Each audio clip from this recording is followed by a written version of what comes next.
ఎఫెసీ పత్రిక 5వ అధ్యాయం 22 నుంచి మనం చదువుకుందాం. నాతో పాటు మీరు కూడా కలిసి చదవండి. అందరం కలిసి చదువుకుందాం. ఎఫెసీ పత్రిక 5వ అధ్యాయం 25 నుంచి 33 వరకు నాతో పాటు మీరు కూడా చదవండి. పురుషులారా, మీరును మీ భార్యలను ప్రేమించుడి. అటువలే క్రీస్తు కూడా సంఘమును ప్రేమించి అది కళంకమైనను ముడతైనను అట్టిది మరి ఏదైనను లేక పరిశుద్ధమైనదిగాను నిర్దోషమైనదిగాను మహిమగల సంఘముగాను ఆయన తన ఎదురు దాన్ని నిలబెట్టుకొనవలనని వాక్యముతో ఉదక స్నానము చేత దాన్ని పవిత్రపరచి పరిశుద్ధపరచుటకై దాని కొరకు తన్ను తాను అప్పగించుకొనెను. అటువలనే పురుషులు కూడా తమ సొంత శరీరముల వలె తమ భార్యలను ప్రేమింపబద్దులై ఉన్నారు. తన భార్యను ప్రేమించువాడు తన్ను ప్రేమించుకొనుచున్నాడు. తన శరీరమును ద్వేషించిన వాడు ఎవడనూ లేడు గాని ప్రతివాడు దానిని పోషించి సంరక్షించుకొనును. మనము క్రీస్తు శరీరమునకు అవయములై ఉన్నాము గనుక అలాగే క్రీస్తు కూడా సంఘమును పోషించి సంరక్షించుచున్నాడు. ఈ హేతువు చేత పురుషుడు తన తండ్రిని తల్లిని విడిచి తన భార్యను హత్తుకొనును, వారిద్దరూ ఏక శరీరమగుదురు. ఈ మర్మము గొప్పది. అయితే నేను క్రీస్తును గూర్చి సంఘమును గూర్చి చెప్పుచున్నాను. మెట్టుకు మీలో ప్రతి పురుషుడును తనను వలె తన భార్యను ప్రేమింపవలెను. భార్య అయితే తన భర్త యందు భయము కలిగి ఉండునట్లు చూచుకొనవలెను. ప్రార్థన. ప్రేమగల తండ్రి, ఉదయకాల సమయంలో మరి పర్పస్ ఆఫ్ మ్యారేజ్, వివాహం పట్ల నీ ఉద్దేశాలు ఏంటో స్పష్టంగా మీరు మాతో మాట్లాడినందుకు మీకు వందనాలు నాయన. వివాహంలో ఒక భర్తగా మేము ఎలా ఉండాలో కూడా మరి కొన్ని ప్రిన్సిపల్స్ని బైబిల్ గ్రంథంలో మీ మాన్యువల్లో మీరు రాసి ఉంచినందుకు మీకు వందనాలు తండ్రి. వాటిని మేము స్టడీ చేయబోతుండగా అవి మా ఆత్మలకు ఎంతో దీవెనకరంగా ఆశీర్వాదకరంగా చేయమని ప్రార్థన చేస్తున్నాం. చేరువచ్చిన మా సహోదరులందరిని బట్టి స్తుతిస్తూ యేసు నామములో ప్రార్థిస్తున్నాం తండ్రి, ఆమేన్. మంచిది. ఈ సమయంలో మనం హస్బెండ్ రోల్,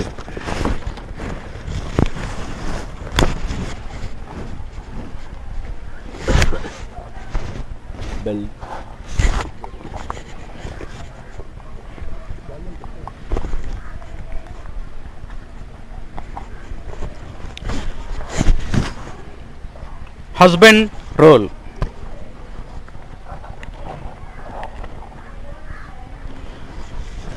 భర్త యొక్క పాత్ర. కుటుంబంలో భర్తకు ఇవ్వబడినటువంటి పాత్ర ఏమిటి? What is the role of a husband? Warren Wiersbe అనే దైవజనుడు ఉన్నాడు. ఆయన బి సిరీస్ అనేటువంటి కామెంటరీ రాశాడు. అంటే దాదాపు బైబిల్లో ఉన్న 66 పుస్తకాలకి బి అనే టైటిల్తో రాశాడు. ఆయన ఒక్కొక్క పుస్తకానికి ఒక పేరు. ఆయన మ్యారేజ్ గురించి మాట్లాడుతూ ఆయన బ్యాక్ టు ద బైబిల్కి 2వ డైరెక్టర్గా ఉన్నాడు. ఒక అద్భుతమైనటువంటి స్టేట్మెంట్ చెప్పాడు. అది చెప్తాను, నోట్ చేసుకోండి. Successful marriage is not based on Successful marriage is not based on getting a good mate, but being a good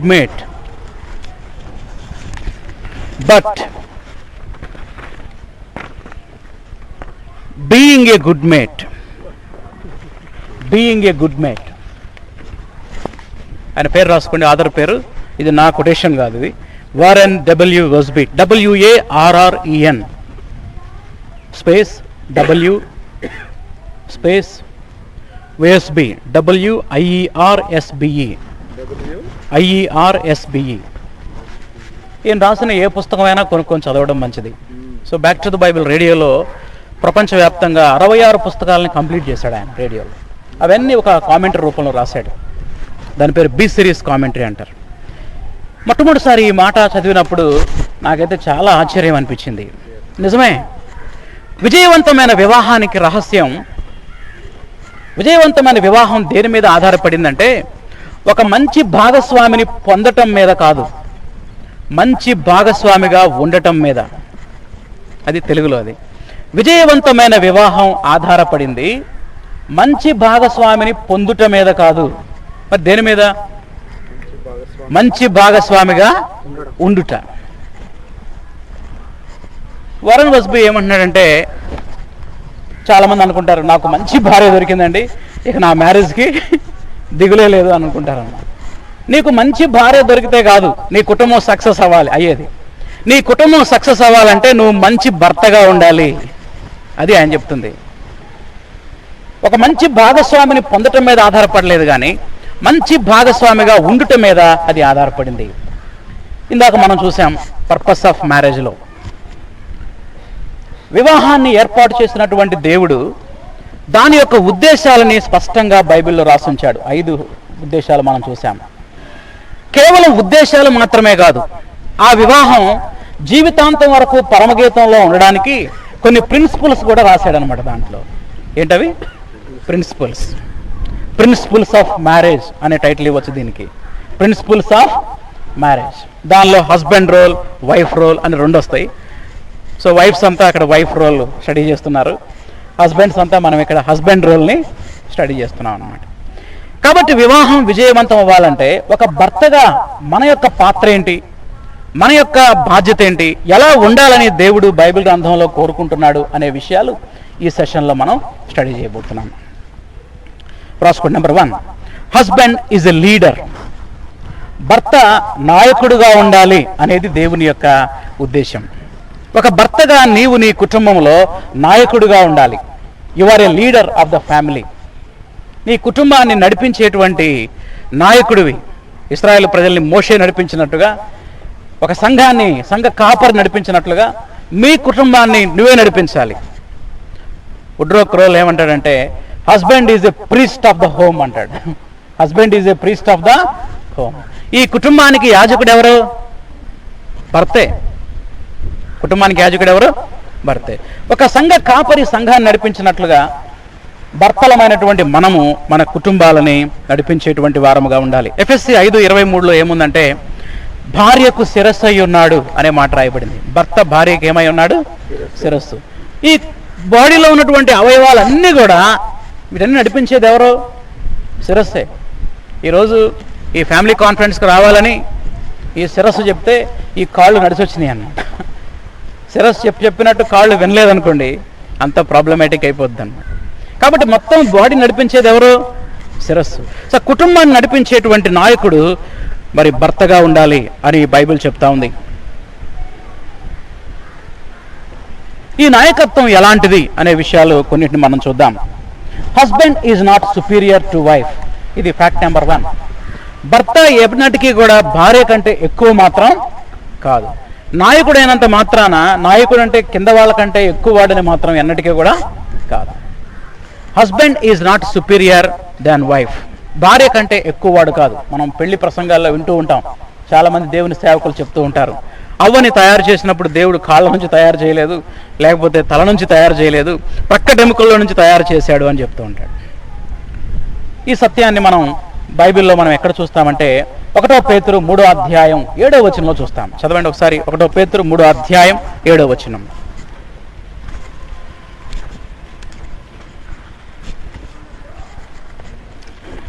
can I wear slippers if you permit me? ఇక్కడ కొంచెం ఇబ్బందిగా ఉంది బయట కదా. అటువలే పురుషులారా, జీవమనే కృపావరములో మీ భార్యలు, ఆ మాట అండర్లైన్ చేసుకోండి, మీతో ఏమై ఉన్నారు మీ భార్యలు? పాలివారు. అండర్లైన్ చేసుకోండి. They are equal with you. So భార్య అంటే మనకంటే తక్కువ కాదు, ఆమె మనతో సమానం. జీవం అనే కృపావరములో మీ భార్యలు మీతో ఏమై ఉన్నారు? పాలివారై ఉన్నారు. సో మన సమాజంలో ఒక బ్యాడ్ అవగాహన ఉంది. భార్య అంటే నాకంటే చాలా తక్కువది, ఆమెకేం తెలియదు, నేను చెప్పిందే వినాలి, నేనే సుపీరియర్ అనేటువంటి కల్చర్లో మనం పెరిగాం. But what the Bible says, Bible గ్రంథం ఏం చెప్తా ఉందంటే నీ భార్య నీతో సమానం, ఏమాత్రం నీకంటే తక్కువది కాదు, ఆమె నీతో సమానం అనేటువంటి ఫ్యాక్ట్ని మనం గ్రహించాలి. ఒక లీడర్గా మనం ఎలా ఉండాలి అనేటువంటి విషయాలు 3 రకాల లీడర్షిప్ని మీతో పంచుకుంటాను. అంటే ఈ పాయింట్లో 3 సబ్ పాయింట్స్ అన్నమాట. నెంబర్ 1, మొట్టమొదటిది రెస్పాన్సిబుల్ లీడర్షిప్. హస్బెండ్ ఎలా ఉండాలంటే ఒక బాధ్యతాయుతమైన నాయకుడు. ఎలాంటి నాయకుడు? భర్త మామూలు నాయకుడు కాదు. ఏ నాయకుడు? Responsible leader. అతను ఒక రెస్పాన్సిబుల్, ఒక కుటుంబానికి నాయకుడు అయ్యావంటే కుటుంబంలో నీ భార్య గురించి నువ్వే రెస్పాన్సిబిలిటీ తీసుకోవాలి. తర్వాత నీ పిల్లల గురించినటువంటి బాధ్యత, కుటుంబంలో జరుగుతున్న వాటి గురించినటువంటి ఎవ్రీథింగ్ రెస్పాన్సిబిలిటీ నీ భుజస్కంధాల మీద దేవుడు మోపాడు. ఇదంతా నాకేం తెలియదు, నేనేదో డ్యూటీ చేసుకొని రావడం, ఆ జీతం తీసుకెళ్ళి భార్య చేతిలో పెట్టడం, ఇంతవరకే నాకు తెలుసు అని అంటే అది ఎన్నటికీ దేవుని చిత్తం కాదు. చాలామంది భర్తలు అలాగే చేస్తుంటారు. నాకేం తెలియదండి, అంతా రాణి గారిదే, నాదేం లేదు, అంతా రాణి గారిదే.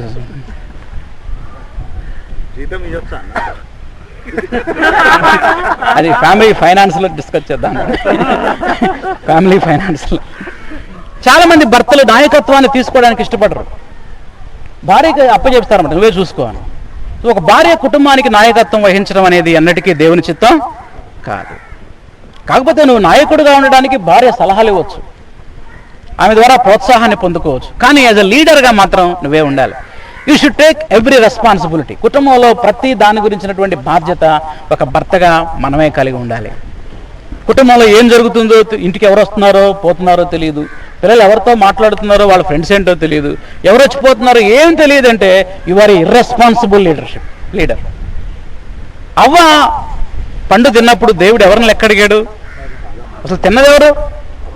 అవ్వ ఎక్కడ అనలేదు, ఆదామా ఎక్కడ? ఎందుకంటే లీడర్షిప్ నీకు అప్పగించాడు. So you are accountable to God. నీ కుటుంబాన్ని గురించి లెక్క అప్పచెప్పాల్సినటువంటి బాధ్యత నీదే. నా కుటుంబాన్ని గురించి లెక్క అప్పచెప్పాల్సిన బాధ్యత నాదే.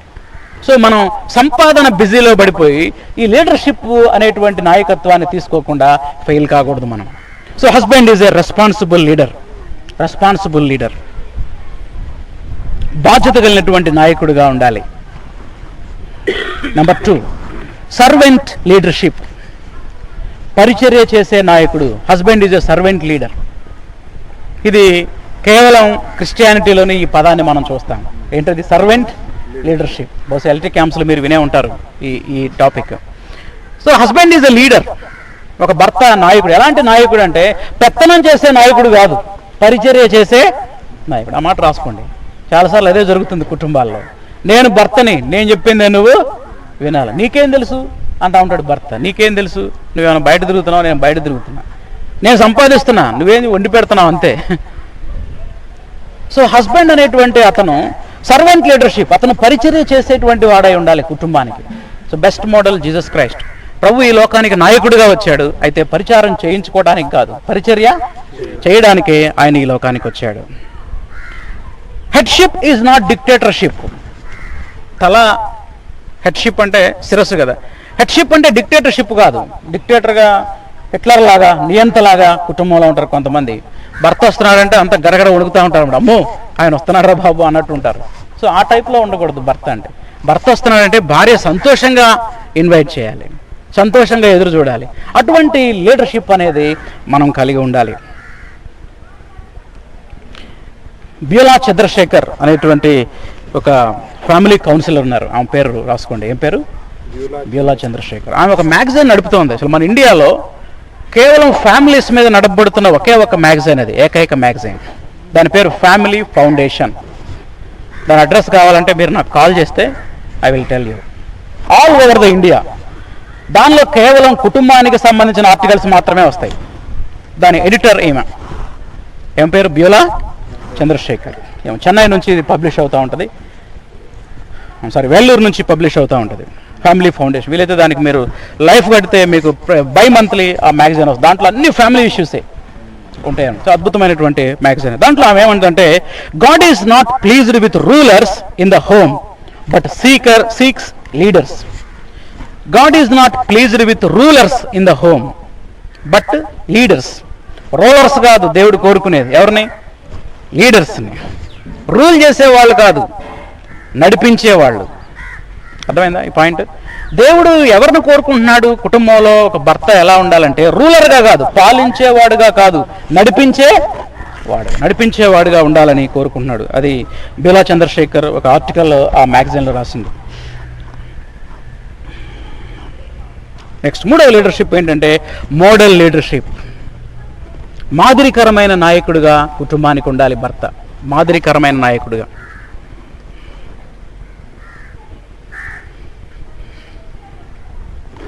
నాయకత్వం గురించి మాట్లాడుతూ ఒక ఆయన ఏమన్నాడంటే, the best way of leading is to set an example.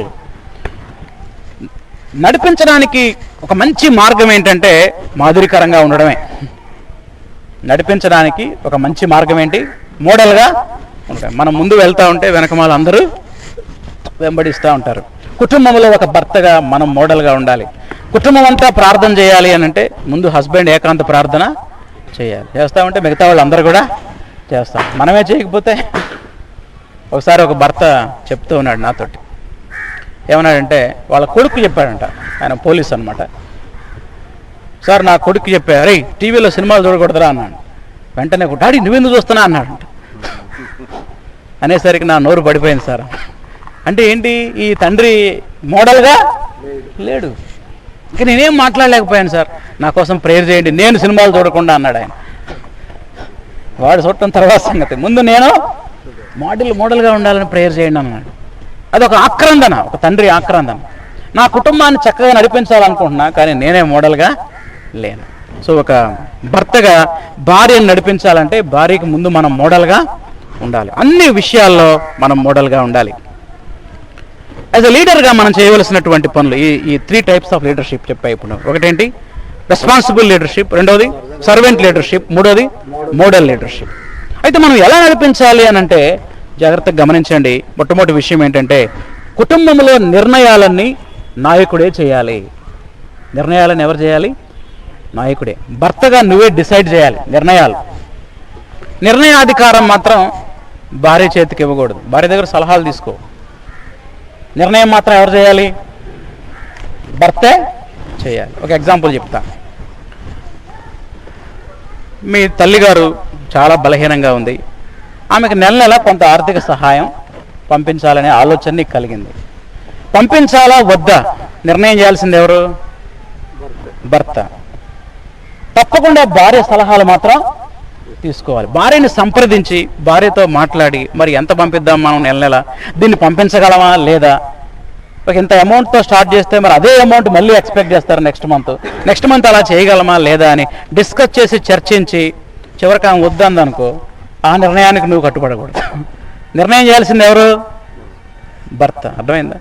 ఈ కాన్ఫరెన్స్కి రావాలి, వెళ్ళాలా వద్దా నిర్ణయం చేయాల్సింది భర్తే, అంతేగాని భార్య కాదు. చాలామంది భర్తలు ఏం చేస్తారంటే నిర్ణయాధికారం భార్యకి ఇచ్చేస్తారన్నమాట. షీ ఈజ్ నాట్ లీడర్, ఆమె లీడర్ కాదు. So you are a leader, you should decide things. నీవు డిసైడ్ చేయాలి, నీవే నిర్ణయాలు చేయాలి. ఇక్కడికి రావాలా వద్దా నిర్ణయం చేసింది మీ కాళ్ళ, మీ మైండా? ఎవరు డిసైడ్ చేస్తారు? మైండ్ డిసైడ్ చేస్తే మనం కాళ్ళతో నడుచుకుంటా, చేతులతో డ్రైవ్ చేసుకుంటా వచ్చాము ఇక్కడికి. సో కాబట్టి కుటుంబంలో నిర్ణయాలన్నీ కూడా మరి భర్తే చేసేవాడై ఉండాలి. ఒకవేళ ఆ నిర్ణయం తప్పుడు నిర్ణయం అయితే దానికి వెల భర్త చెల్లించాలి, కుటుంబం అంతా చెల్లించాల్సి వస్తుంది. So we should be very careful and we should be very careful.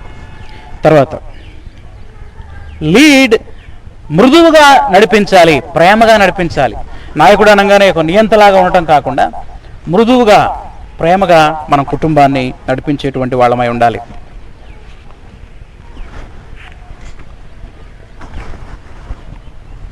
That is the first one, leadership. Number 2, husband is a lover in the home. భార్యను ప్రేమించేవాడై ఉండాలి. ఒకటి భార్యను నడిపించేవాడై ఉండాలి, రెండోది భార్యని ప్రేమించేవాడై ఉండాలి. ఎఫెసీ పత్రిక 5వ అధ్యాయం 25వ వచనం చదువుకుందాం. చదవండి ఎవరినొకరు. 25 నుంచి చదవండి. 25వ వచనం, ఎఫెసీ 5:25.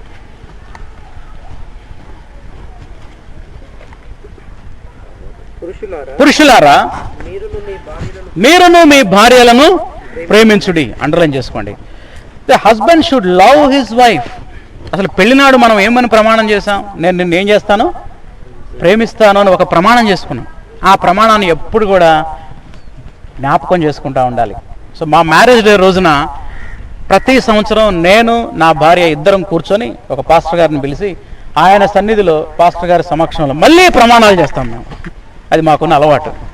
ఆ రోజు చేసిన ప్రమాణం ఈ రోజు వరకు ప్రతి సంవత్సరం మా మ్యారేజ్ డే రోజున ఒక పాస్టర్ గారిని ఇన్వైట్ చేస్తాం. ఆయన వచ్చి కూర్చుంటాడు, ఆయన ముందు మళ్ళీ అదే ప్రమాణాలు చేస్తాం. టు రిమైండ్, జ్ఞాపకం అవన్నీ నేను రాసి పెట్టుకున్నాను అనమాట. ఫైల్లో పెట్టేసి ఆ రోజు ఆ ఫైల్ బయటకు తీస్తాం అనమాట. ఆ రోజు ఏం చేసాం? ఆ రోజు ఏందో అంతా హడావిడిగా అయిపోయింది. ఏదో పాస్టర్ గారు చెప్తున్నాడు, మనం పలికాం. ఆయన ఏం చెప్పాడు, మనమేం విన్నామో. ఆయన నేను ప్రేమిస్తానంటే ప్రేమిస్తానన్నాం, ఆదరిస్తానంటే అవి అప్పుడే మర్చిపోయాం. కానీ ఇయర్లీ వన్స్ మేము వాటిని మళ్ళొకసారి ప్రమాణాలు చేస్తాం, చెక్ చేసుకుంటాము. అలా ఉన్నామా లేదా? ప్రేయర్ చేసుకున్న తర్వాత అప్పుడు పాస్టర్ గారు మా కోసం ప్రార్థన చేస్తాడు. ఆ తర్వాత ఆయన కృతజ్ఞత కానుకిచ్చి ఆయన పంపించేస్తాం అన్నమాట. సో ఇది మేము ఎవ్రీ ఇయర్ మేము మా కుటుంబంలో వ్యక్తిగతంగా మేము ఫాలో అయ్యేది. దాని పర్పస్ ఏంటంటే ఆ రోజు మనం చేసిన ప్రమాణాలని మర్చిపోకుండా కనీసం సంవత్సరానికి ఒక్కసారైనా జ్ఞాపకం చేసుకోవాలనేది మాకున్న ఉద్దేశం. సో 25వ వచనం నుండి దాదాపు 31వ వచనం వరకు ఒక భర్త భార్యను ఎలా ప్రేమించాలో చెప్తా ఉన్నాడు. So love is an action. ప్రేమ అంటే అర్థం ఏంటంటే అది ఒక క్రియ, ఒక భావన కాదు. చాలా మందికి లవ్ అంటే ఇట్ ఇస్ ఎ ఫీలింగ్. ప్రేమ అంటే ఏంటి? వాళ్ళకి ఫీలింగ్. ఐ లవ్ యూ అంటే నాకు అలా భావన కలుగుతూ ఉంది. యాక్చువల్గా love is not feeling, love is action. ప్రేమ అనేది ఏంటి? ఒక క్రియ. Love is action. భర్త భార్యని ఎలా ప్రేమించాలంటే అక్కడ ఎగ్జాంపుల్ ఇచ్చాడు. He gave a good example. Jesus చర్చ్ని ప్రేమించినట్టుగా మనం ప్రేమించాలి. రాసుకోండి example. Jesus love towards the church. యేసు సంఘాన్ని ప్రేమించినట్లుగా మనం ప్రేమించాలి. ఇక్కడ 6 రకాల ప్రేమ ఉంది. దీనిని నేను స్టడీ చేశాను. దానిలో నుంచి నాకు 6 రకాల ప్రేమ బయటకు వచ్చిందనమాట. ఎన్ని రకాల ప్రేమ? 6. రాసుకోండి. నెంబర్ 1, మొట్టమొదటిది అన్కండిషనల్ లవ్. నీ భార్యని నువ్వు షరతులు లేకుండా ప్రేమించాలి. Unconditional love. చూడండి 27వ వచనం. యేసుక్రీస్తు ప్రభు సంఘాన్ని ఎలా ప్రేమిస్తున్నాడు అక్కడ రాసుని చదవండి. అటువలే క్రీస్తు కూడా సంఘమును ప్రేమించి అది కళంకమైనను ఆగండి అండర్లైన్ చేసుకోండి. సంఘానికి 2 ఉన్నాయంట. ఏమేంటి? ఒకటి కళంకం. కళంకం అంటే ఏంటి? మచ్చ. ఒకళ్ళ సంఘాన్ని మనం ఒక స్త్రీలాగా నిలబెడితే ఆ ముఖం మీద అన్ని మచ్చలే ఉన్నాయంట. అంటే అది ఏమంత అందంగా లేదు. ఇంకోటి ఏముంది? ముడతలకు వచ్చింది ముఖం. ఫేస్ అంత బ్యూటీగా లేదు, ముసలి ముఖం వచ్చేసింది. అయినప్పటికీ దేవుడు ప్రేమిస్తున్నాడు. Praise the Lord, hallelujah. That is called unconditional love. Unconditional love అంటే ఏంటంటే నువ్వు ఎలాగున్నావో అలాగే ప్రేమిస్తా. చాలా మంది భర్తలు ఏమంటారంటే అసలు నువ్వు ఇలాంటి దానివని తెలిస్తే నేను చేసుకునేవాడిని కాదు. అప్పుడు తెలీదు మంచిదానివని చెప్పాడు మా పాస్టర్ గారు, మోసం చేశాడు.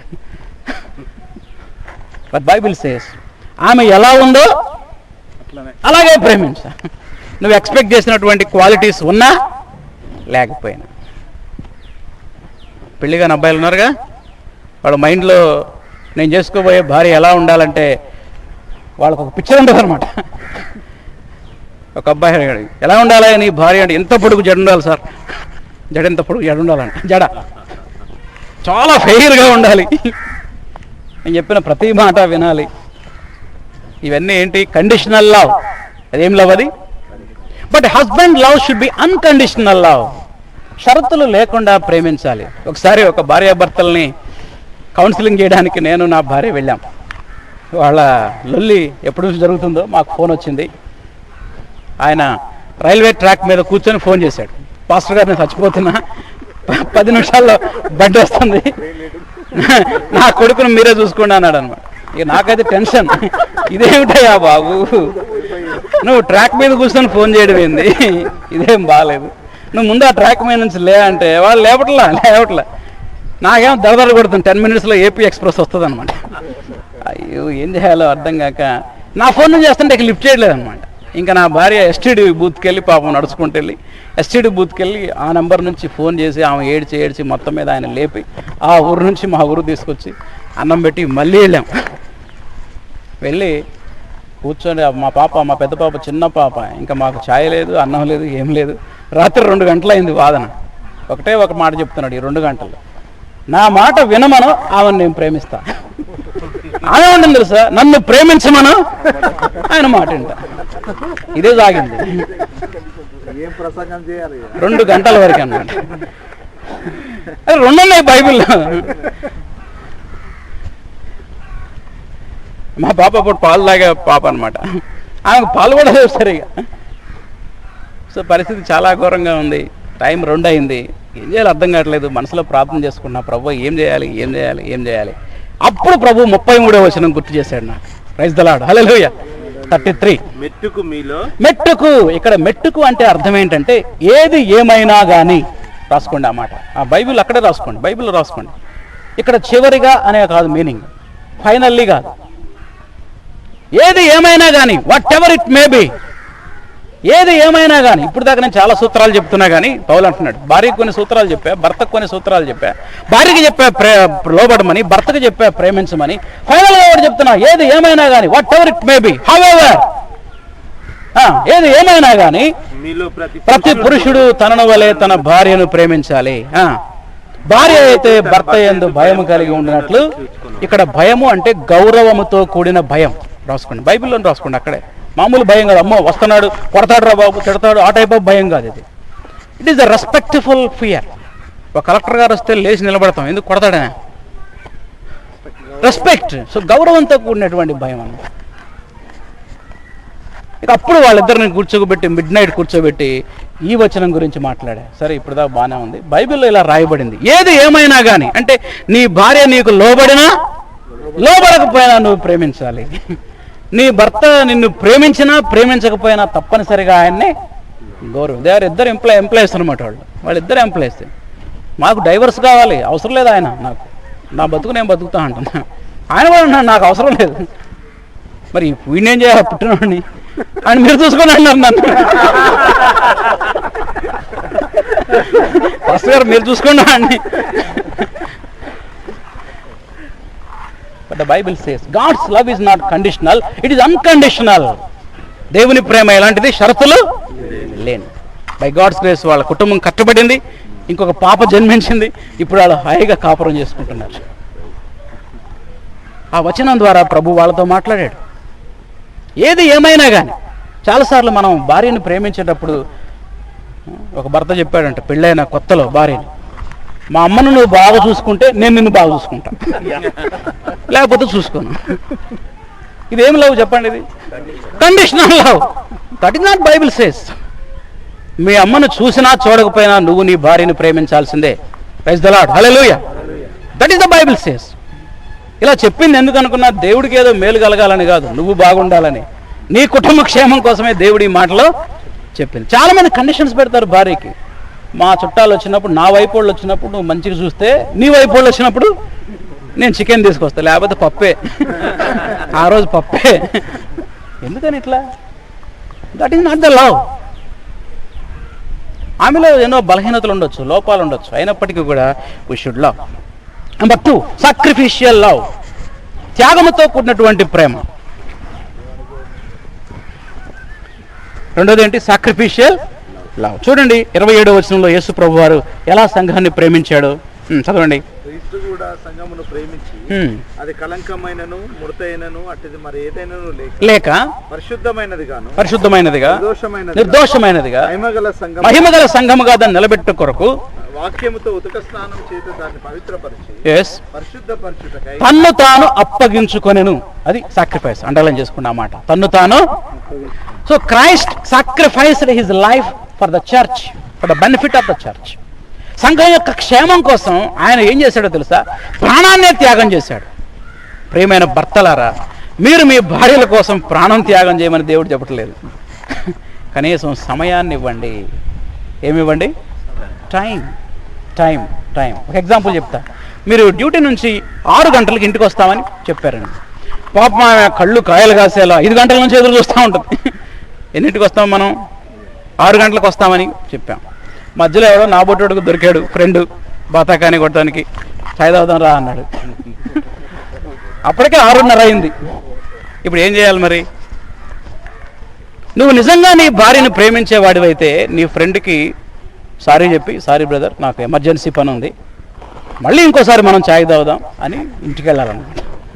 మనం ఏం చేస్తామంటే దొరికిందిరా అవకాశం అని తీసుకొని వాడేదో చెప్పేయండి, మనం చెప్పేయని ఆడే 8 అవుతుంది అన్నమాట. You should sacrifice your time to your wife. నీ భార్య కోసం నువ్వు సమయాన్ని త్యాగం చేయాలి, ఫ్రెండ్స్ని త్యాగం చేయాలి అవసరమైతే. ఇంకా ముందుకెళ్తే ఇంకా ఆ సుప్రీమసీ గురించి నేను మాట్లాడతాను.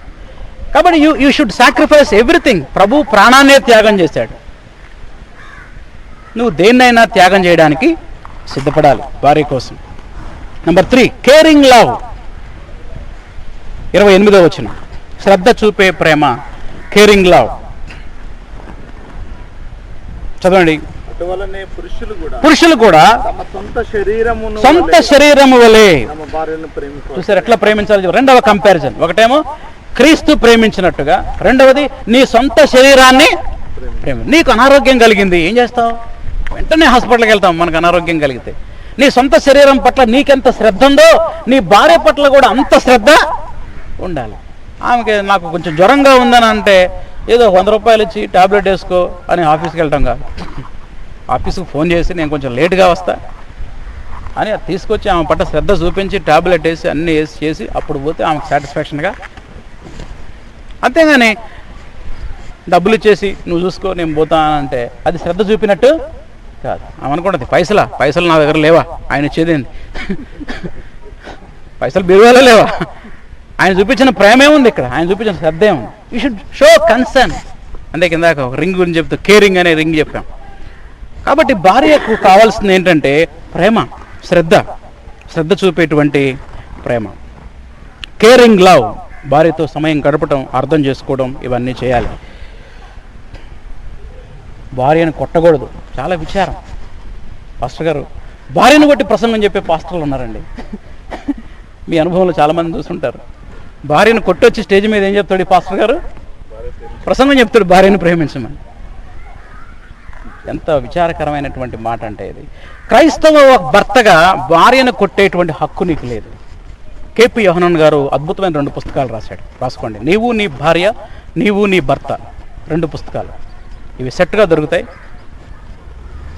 కేపీ యోహనన్ ఆయన ఒక అద్భుతమైన మాట చెప్పాడు ఆ బుక్లో. ఆయన ఏమంటాడంటే ప్రేమతో తప్ప నీ భార్య మీద చెయ్యి వేయొద్దు అన్నాడు. రాసుకోండి ఆ కొటేషన్. ఏంటది? ప్రేమతో తప్ప నీ భార్య మీద చెయ్యి వేయొద్దు. నీ భార్య మీద చెయ్యి వేయాలంటే ఒకే ఒక్క పర్పస్. ఏంటది? With love. అంతే. You have no right. ప్రేమతో తప్ప నీ భార్య మీద ఏమయ్యొద్దు, చేయలేదు. అద్భుతమైన పుస్తకాలు. అసలు 2 పుస్తకాలు చదివితే ఒక ఫ్యామిలీ కాన్ఫరెన్స్ అటెండ్ అయినట్టే. మంచి ఇండియన్ కాంటెక్స్ట్లో రాశాడు ఆయన. అద్భుతమైనటువంటి సెట్. ఇలాంటి కాన్ఫరెన్స్ జరిగినప్పుడు అలాంటివి ఒక 20 సెట్స్ తెచ్చి అమ్మితే బాగుండు అనిపిస్తుంది నాకు. చక్కగా తెలుగులో ట్రాన్స్లేషన్ చేశారు వాటిని. యాక్చువల్గా అవి రేడియోలో అవన్నీ ప్రసంగాలు చెప్తూ ఉండేవాడు ఆయన. అప్పుడు నేను ప్రార్థన చేసేవాడిని, ప్రభు ఇవి బుక్ రూపంలో వస్తే ఎంత బాగుండు అని. బై గాడ్స్ గ్రేస్ దాన్ని తెలుగులోకి ట్రాన్స్లేషన్ చేసి రిలీజ్ చేశారు. అద్భుతమైనటువంటి పుస్తకం అది. దాని పేరు ఏంటంటే, దానిలో కొటేషన్ ఆయన చెప్పిన మాట ఏంటంటే, you have no right to beat your wife. చాలామంది భర్తలు ఏమనుకుంటారంటే నాకు ఆ హక్కు ఉంది, నేను మగాడిని, నేను ఏమైనా చేస్తాను ఆ మాట వినకపోతే. No, you have no right.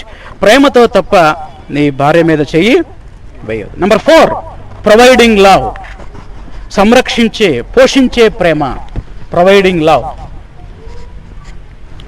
Love. భార్యను పోషించేటువంటి ప్రేమ. చదవండి ఆ వచనం. ద్వేషించేవాడు ఎవడూ లేడు కానీ దాన్ని పోషించి నీకు ఆకలైందనుకో ఏం చేస్తావు మరి డ్యూటీలో? వెంటనే బయటకు వెళ్ళి ఛాయ్ తాగుతావు, టిఫిన్ చేస్తావు. అంటే నీ శరీరాన్ని నువ్వేం చేసుకుంటావు? ఫీడ్ చేసుకుంటావు అనమాట. ఫీడింగ్ చేసుకుంటావు, పోషించుకుంటావు. ఒకసారి వివాహం అయిందంటే నీ భార్య అవసరతలు అన్నీ కూడా నువ్వే తీర్చాలి. You should provide everything. ఒకసారి 10 years తర్వాత ఒక భార్య చెప్పింది, అన్న ఇంతవరకు మా ఆయన చేతితో ఒక చీర కొనలేదు నాకు. ఎంత బాధ. అన్నీ మా అమ్మోళ్ళు తీసుకొచ్చే. ఒక పెళ్లి ప్రసంగంలో పాస్టర్ గారు చెప్పాడు ఒక పెళ్లి ప్రసంగంలో, భార్యల్ని భర్తలు బైక్ లాగా చూస్తారంట. కంపేర్ చేశాడు అన్నమాట. ఎలాగా? బైక్ లాగా. సో బైక్ బాగున్నంతసేపు వాడుకుంటాడు అనమాట, రిపేర్ రాగానే షెడ్కు తోలుతాడు. భార్యకి ఆరోగ్యం బాగు, షెడ్కు తోలుతానే. మీ అమ్మగారి ఇంటికి వెళ్ళి చూపించుకో, బాగున్నప్పుడేమో డ్రైవింగ్ బాగా చేస్తాడు, తర్వాత రిపేర్ రాగానే ఎక్కడ తోలుతాడు? షెడ్కు తోలుతాడు అనమాట. నో. ఒకసారి నీకు వివాహం అయింది అని అంటే ఆమె బాగోగులన్నీ A to Z నువ్వే చూసుకోవాలి. లేదు మొదటి కాన్పు మీరే చేయాలి. నడు.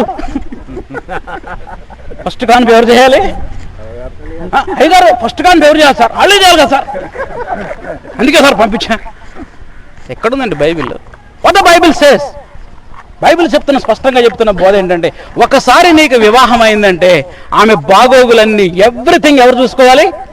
నువ్వే చూసుకోవాలి. నా జీవితంలో 4 కాన్పులు నేనే చేశాను నా భార్యకి. ప్రైజ్ ద లార్డ్, హల్లెలూయా. ప్రభు మహిమార్థం మిమ్మల్ని ప్రోత్సహించడానికి చెప్తున్నా ఈ మాట. ఎన్ని కాన్పులు? 4. ఒక అబార్షన్ అయింది, అది నేనే చేయించిన. ఒక పాప పుట్టి చనిపోయింది, అది కూడా నేను చేయించిన. ఇప్పుడు 2 పాపలు, అవి కూడా నేనే చేయించిన. అలాగే నేను ధనవంతుడిని కాదు, చాలా గరీబుడిని, చాలా పేదవాడిని. ఏదో బాగా పైసలు ఉన్నాయి కాబట్టి చేశానని కాదు. నాకు ఒకటే ఒక విశ్వాసం, ఆమె నా భార్య, ఆమె అవసరతలన్నీ నేనే తీర్చాలి, అంతే. We should be very model. Providing love, పోషించేటువంటి ప్రేమ. ప్రొవైడింగ్ లవ్, పోషించేటువంటి ప్రేమ, ప్రొవైడింగ్ లవ్. అందుకే నేను ప్రీమారిటల్ కౌన్సిలింగ్లో యవనస్తులు చెప్తూ ఉంటాను, నీ భార్యను పోషించే శక్తి నీకు లేకపోతే నీకు ఎన్నేళ్ళు వచ్చినా పెళ్లి చేసుకోబాకు. పెళ్లికి మొదటి అర్హత ఏంటంటే నీ భార్యను పోషించే సామర్థ్యాన్ని నువ్వు కలిగి ఉండుట. నీకు 30 ఏళ్ళు కాదు, 60 ఏళ్ళు వచ్చినా పెళ్లి చేసుకోవద్దు ఈ పని చేయకపోతే. ఏ పని? నీ భార్యను నువ్వే. So that is number 1 condition. Prakash ఎస్యూడియన్ గారు ఒక బుక్ రాశాడు. ప్రకాష్ ఎస్యూడియన్, ఆయన పేరు వినే ఉంటారు మీరు, very international evangelist. Unless the lord builds, ఆ పుస్తకం పేరు అన్లెస్ ద లార్డ్ బిల్డ్స్, యెహోవా ఇల్లు కట్టించనేడు. దానిలో ఆయన ఒక మాట రాస్తూ, పురుషుడు తన తండ్రిని విడిచి భార్యను హత్తుకొనును అనే మాట రాస్తూ, తల్లిదండ్రులను విడిచే దమ్ముందని నీకు అన్నాడు. తల్లిదండ్రులను విడిచే దమ్ము నీకుందా? తల్లిదండ్రులని విడిచే సత్తా, భార్యను పోషించగలిగే సత్తా నీకుందా? That is the number 1 condition. భార్యను హత్తుకోవాలంటే వీళ్ళ మీద ఆధారపడకుండా ఉండాలి. పెళ్ళయిన తర్వాత థమ్సప్ శిష తాగాలనుకుందామే, ఉండు మా మమ్మీని అడిగి 10 రూపాయలు అడుక్కొస్తాను, వాడికి ఎందుకు పెళ్ళి అంటే మమ్మీ 10 రూపాయలు ఇస్తే నీ భార్యకు థమ్సప్ తెస్తావు, లేకపోతే. ప్రీమారిటల్ కౌన్సిలింగ్లో యవనస్తులు చెప్తూ ఉంటాను, you have capacity first of all to provide your wife. Number 5, protecting love. Protecting love, సంరక్షించే ప్రేమ. అక్కడే ఉంది కదా, ప్రతివాడు దాన్ని పోషించి ఏం చేస్తాడంట? సంరక్షణ. అంటే ఇక్కడ భద్రత. భార్యలకు కావాల్సింది భద్రత. పురుషులకు గుర్తింపు అవసరం, భార్యలకి భద్రత అవసరం. ఇవన్నీ మేల్ అండ్ ఫీమేల్ డిఫరెన్సెస్ చెప్పేటప్పుడు నేను దాన్ని డిస్కస్ చేస్తాను. జస్ట్ మీకు ఇంటిమేషన్ కోసం, ఒక ఇన్ఫర్మేషన్ కోసం చెప్తున్నా. పురుషులకు ఏం కావాలి? రికగ్నేషన్, గుర్తింపు కావాలి. భార్యలకు రికగ్నేషన్ అవసరం లేదు. ఫస్ట్ ప్రయారిటీ ఏంటి? భద్రత, సంరక్షణ. సమాజంలో, సంఘంలో, కుటుంబంలో నీ భార్యకి భద్రతనిచ్చేవాడుగా ఉండాలి. Security, they want security. నా వ్యక్తిగత ఒపీనియన్లో ఒక భార్యకి భద్రత సమాజంలో, సంఘంలో కంటే ముందు ఇంట్లో కావాలి. ఎవరి దగ్గర నుంచి అంటే అత్తమామల దగ్గర నుంచి. అర్థమైందా? ఎవరి దగ్గర నుంచి? మీ అమ్మ నీ భార్యను తిడతా ఉంటే అంతా అయిపోయిన తర్వాత, ఆమె అవిశ్వాసు కదా, మనం విశ్వాసులం కదా, సర్దుకో. ఆమె అవిశ్వాసి కదా, మనం సర్దుకోవాలి అంటే మీ అమ్మ చెప్పి అనే మాటలన్నీ సదురుకోవడానికి వచ్చిందా నీకు భార్య? Is this type of security? Wife గురించి అక్కడ చెప్తున్నారు. That is not our subject. తమ్ముడు, that is not our subject. You should give security to your wife before your parents. నీ తల్లిదండ్రుల మధ్యలో, నీ అన్నదమ్ముల మధ్యలో, అక్కచెల్లెల మధ్యలో నీ వైఫ్కి సెక్యూరిటీ నువ్వే ఇవ్వాలి. ట్రై టు అండర్స్టాండ్ మీ. దయచేసి అర్థం చేసుకోండి. ఆమె అన్నదమ్ములను విడిచిపెట్టి, అక్కచెల్లెలను విడిచిపెట్టి, బంధువులను విడిచిపెట్టి మీ ఇంటికి వస్తే నువ్వే సెక్యూరిటీ ఇవ్వకపోతే ఇంకెవరిస్తారు? థింక్, ఎవరిస్తారు సెక్యూరిటీ? మా అమ్మ అంటది నువ్వు పడుతూ ఉండు అని అంటే ఎంతకాలం ఇది? That is not biblical. As a husband, ఒక భర్తగా నీ కొంగు కప్పాలి. పాత నిబంధన గ్రంథంలో వివాహానికి సాదృశ్యం ఏంటో తెలుసా? భర్త తన కొంగు భార్య మీద కప్పుతాడు. రూతు మీద బోయజ్ ఏం కప్పుతాడు? అసలు దానిలోనే ఉంది సెక్యూరిటీ. ప్రైజ్ ది లార్డ్, హల్లెలూయా. నీ కొంగు కప్పాలి. నువ్వు ఆమెకు ప్రొటెక్షన్ ఇవ్వాలి. మీ ఇంట్లో ప్రొటెక్షన్ ఇవ్వాలి. అందుకే నేను అంటాను, భార్యకి సంఘంలో, సమాజంలో కాదు భద్రత లేనిది ఇంట్లోనే. ఇన్లాస్ మధ్యలో షీ లాస్ట్ సెక్యూరిటీ. ఆమె వైపు మాట్లాడవలసినటువంటి వాళ్ళు ఒక్క మాట కూడా మాట్లాడకపోతే ఆమె చాలా బాధగా ఫీల్ అవుతుంది. ఎందుకున్నాను నేను ఇక్కడ, నా గురించి ఆలోచించే వాళ్ళు ఎవరున్నారు? తమ్ముడు నువ్వు అడిగిన ప్రశ్నకి సమాధానం చెప్పబోతున్నాయి. ఇప్పుడు అత్త కోడళ్ళకి ఇద్దరికి లొల్లి స్టార్ట్ అయింది. మధ్యలో భర్తకు వచ్చే ప్రాబ్లం తల్ల పెళ్ళామా, అటు మాట్లాడాలా ఇటు మాట్లాడాలా. So it is a tough job. నేను ప్రసంగం చెప్పినంత ఈజీ కాదు, మీరు విన్నంత ఈజీ కూడా కాదు. It is tough job. Mother side మాట్లాడాలా, మరి ఏం సైడ్ మాట్లాడాలి? వినండి, ఏం చేయాలో నేను ప్రాక్టికల్గా చెప్తా. ఇది ప్రతి హస్బెండ్ ఫేస్ చేసేటువంటి ప్రాబ్లమే. నీ వైఫ్ తప్పు కూడా చాలా ఉంది, లేదని నేను అంటలేదు. So wife is not perfect. వైఫేనా, మనం కూడా పర్ఫెక్ట్ కాదు, అది ఎప్పుడు గుర్తుపెట్టుకోవాలి. We are also not perfect. ఇద్దరికి సమస్య వచ్చినప్పుడు నువ్వు మధ్యలో వెళ్ళి ఫస్ట్ చేయాల్సిన పని ఏంటంటే, అమ్మని మాత్రం సర్ది చెప్పాలి ఫస్ట్. అమ్మ నువ్వు ఊకో, ఏమని మాత్రం ఏమనకూడదు. ఏమైనా మెల్లగా బెడ్రూమ్లోకి తీసుకెళ్ళి, నీది కూడా తప్పు ఉంది కదా, నువ్వు కూడా ఇలా అనకుండా ఉంటే, ఇది అక్కడ అన్నావో మీ అమ్మ కొమ్ములు వచ్చేస్తాయి అనమాట. బలం వచ్చేసిద్దాం ఆమెకి. ఆమె ముందు ఏమైనా ఎప్పుడు కూడా సరిచేయకూడదు. భార్యని సరిచేయాలంటే పిల్లలందరూ పడుకున్న తర్వాత, ఎవ్వరు లేనప్పుడు, ఒంటరిగా ఉన్నప్పుడు నువ్వు కూడా ఈ మాట అనకుండా ఉంటే అసలు ఇది స్థాయికి వచ్చేది కాదు. అప్పుడు తన రియలైజ్ అవుతుంది అన్నమాట. ఇంకో ప్రాబ్లం ఉందన్న, అప్పుడు మదర్ ఏమనుకుంటే తెలుసా, వాడు వైఫ్ని సర్దుకొని పోతున్నాడు లోపలికి అనుకుంటుంది. మదర్ అనుకున్నా పర్వాలా, ప్రైజ్ ద లార్డ్. తల్లిదండ్రులను విడిచి భార్యను హత్తుకోవాలి. You should give first priority to wife. అది నేను రాబోయే సెషన్స్లో నేను మాట్లాడతాను దాని గురించి. అంటే నా మినిస్ట్రీలో గమనించింది ఏంటంటే, ఇట్లాంటప్పుడు హస్బెండ్ దగ్గర నుంచి ప్రొటెక్షన్ లేకపోతే they look out the protection and out side. దాని ద్వారా పాపం ప్రవేశిస్తుంది. సో భార్యకి భద్రత కావాలి. ఇక్కడ నుంచి భద్రత రాలేదనుకోండి, పాస్టర్ గారు చెప్పినట్టు వాళ్ళు బయట నుంచి భద్రతని కోరుకుంటారు. బయట నుంచి భద్రత వచ్చిందంటే నువ్వు నెత్తిన చెంగేసుకుని ఆడవటమే జీవితాంతం. దాన్ని తీసేవాడికి ఎవడు కూడా లేదు. కొంగు కప్పడం బెటర్. నీ మీద కొంగేసుకునే కంటే ఆమె కప్పపోతే జీవితాంతం నువ్వు కొంగేసుకుని ఏడవలసింది. ఇక దాని నుంచి బయటపడే సామర్థ్యమే, అవకాశమే లేదు. ఓకే, దాన్ని ఇంకొంచెం నెక్స్ట్ పాయింట్లో చెప్తాను. నువ్వు అడిగిన పాయింట్ నెక్స్ట్ పాయింట్లో ఉంది. అది ఇప్పుడు దాకా ఎన్ని వచ్చినాయి? ఒకటి unconditional love, sacrificial love, caring love, providing love and protecting love. ఆరోది టైం అయిపోతుంది. అది అన్బ్రేకబుల్ లవ్. అది ఏంటది? అన్బ్రేకబుల్ లవ్, విడదీయరానటువంటి ప్రేమ. ఎవరు కూడా దాన్ని బ్రేక్ చేయకూడదు, బ్రేక్ చేయలేరు. దానికి ఆ పేరు పెట్టా నేను, అన్బ్రేకబుల్ లవ్. ఇక దాన్ని ఎవ్వరు కూడా విడదీసే ఛాన్సే లేదు. కింద చూడండి 31వ వచనం. ఈ హేతువు చేత పురుషుడు తన తండ్రిని తల్లిని విడిచి భార్యను హత్తుకొనును, వారిద్దరు ఏమైపోతారు? ఏక శరీరం అయిపోతారు. అన్బ్రేకబుల్. మ్యాథమెటిక్స్లో 1+1 is 2. బైబిల్ మ్యాథమెటిక్స్లో 1+1 is 1. రాసుకోండి equation. 1+1 is 1. That is biblical mathematics.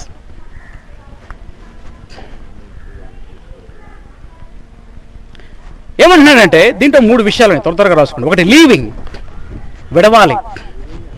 రెండోది క్లీవింగ్, హత్తుకోవాలి.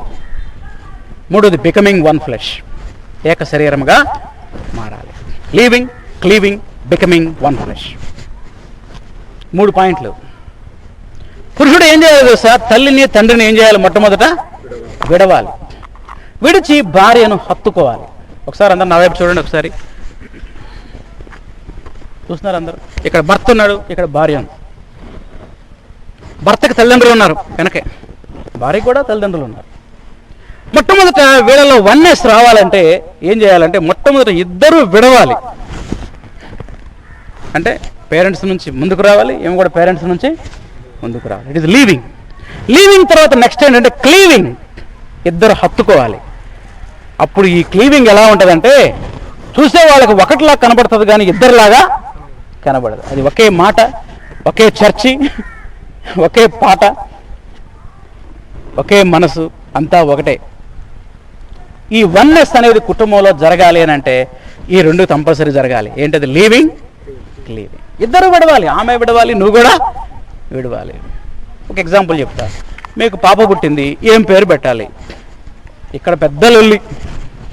తల్లి ఏమంటదంటే, అత్తగారు నా భర్త పేరు పెట్టాలి, మా ఆయన చనిపోయాడు, వాడి పేరే పెట్టాలి.